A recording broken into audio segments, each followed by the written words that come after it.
Uh, Hello viewers, welcome to part 2 of Reddit tutorial. Today I'll discuss about something new about Reddit profile and sharing এর কিছু বিষয় নিয়ে আজকে আলোচনা করব। Previously আমাদের আলোচনা হয়েছিল how to create Reddit account and how to submit a post, কিভাবে আমরা এখানে Reddit-এ একটা পোস্ট ক্রিয়েট করতে পারি সেটা নিয়ে আলোচনা করা হয়েছিল। তো আমি তার পরের থেকে আরও অনেক বিষয়বস্তু নিয়ে আলোচনা করতে চাচ্ছি। তো রেড্ডিটে আপনি যে পোস্টটা শেয়ার করেছেন, এই পোস্টটা আপনি অন্য কাউকে যদি দিতে চান, যে আমি এখানে একটা পোস্ট ক্রিয়েট করলাম, আমি নতুন পোস্ট ক্রিয়েট করতে চাইলে নিউ পোস্ট এখানে ক্লিক করে আমি আবার আগের মতো করে একটা টাইটেল অ্যান্ড ডিসক্রিপশন দিয়ে আমি কিন্তু এখানে পোস্ট দিতে পারবো, একটা আর্টিকেল লিখতে পারবো। এটা নিয়ে আমি আবার অন্য একটা ভিডিওতে পোস্টের বিষয় নিয়ে আলোচনা করব। So you can create post by clicking this add new post, and you can upload image or video or link or create a poll, and you can talk about a lot of things. তো সেখানে এই প্রত্যেকটা অপশনে আলাদা আলাদাভাবে আপনাদের previously আলোচনা যেগুলো করা হয়েছে তারপর থেকে আবার আলোচনা করব হোপফুলি।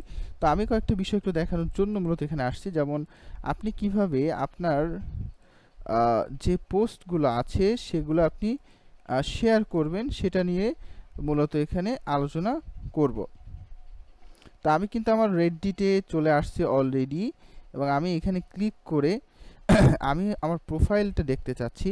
তো প্রোফাইলে ক্লিক করলে আমি যে আমার রেড্ডিটের অ্যাকাউন্টের প্রোফাইলটা কিন্তু দেখতে পারবো। এই যে প্রোফাইল, এই প্রোফাইলের ভিতরে দেখেন কি কি অপশন আছে আমি একটু দেখাই।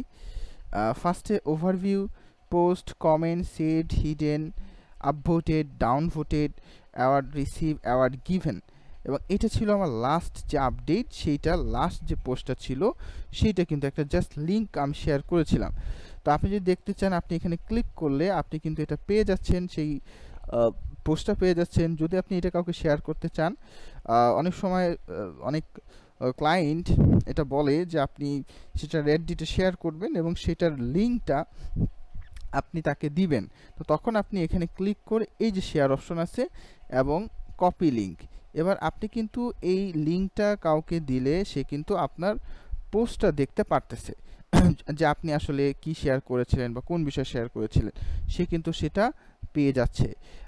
তাহলে আমরা কি শিখলাম, যে আমরা চাইলে কোনো পোস্ট দিলে সেই পোস্টটা আমি এখান থেকে শেয়ার করতে পারবো, দেখতে পারবো, এবং অ্যাপ্রুভ অপশন আছে যে অ্যাপ্রুভ হবে, এটাকে আমি অ্যাপ্রুভ করতে পারবো।